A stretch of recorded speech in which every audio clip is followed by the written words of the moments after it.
The Storm and the Voice of God by Roby, for Mariana. There was once a man who loved God very much. He lived by the sea and trusted the Lord with all his heart.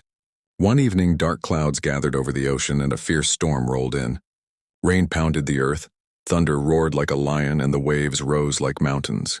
The man knelt outside his little home, lifted his hands to the sky, and cried out through the wind, "God, help me. I believe in you. Send me a miracle." The wind howled louder, but the man stayed on his knees, confident that God would come with something powerful and holy, something shining and bright, something miraculous. Soon a small fishing ship came by, cutting through the storm. The captain shouted, "Hey, come aboard quickly! This storm is getting worse." But the man shook his head. "No, thank you. I'm waiting for a miracle from God." The ship sailed away. An hour passed.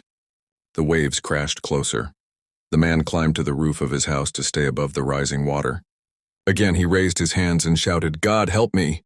I trust you. I'm waiting for your miracle." A helicopter appeared, hovering above him with its blades slicing the sky. A voice through a speaker called down, "Grab the rope. We're here to rescue you." But the man waved them off. "No, thank you. I'm waiting for God to save me with a miracle." The helicopter circled, then flew away. The night grew colder. The sea rose higher. The man now clung to a piece of wood floating in the water, still praying, still believing. A rescue boat came near, its light beaming through the darkness. A rescue worker reached out, shouting, "Hold on, we'll pull you in." But once more the man said, "No, I'm waiting for a miracle. God will save me." And so the boat too disappeared into the rain. Eventually the sea swallowed everything.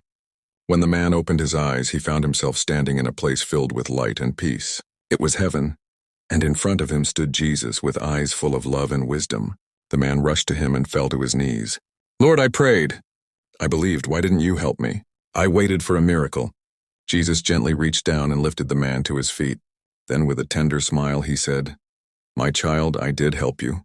I sent a ship, I sent a helicopter, I sent a boat, but you were only looking for something that matched your idea of a miracle. You didn't listen to how I was really speaking." The man's heart sank. He understood now. Jesus said, "When you pray, believe, but also listen. I speak in many ways. I work through people, through moments, through simple acts of help. Don't wait for lightning when I'm whispering through the wind." And from that day on, the man knew that trusting Jesus wasn't just about praying. It was also about listening. Moral: when you ask God for help, don't expect it to come in only one way. Sometimes the miracle you're waiting for is already right in front of you.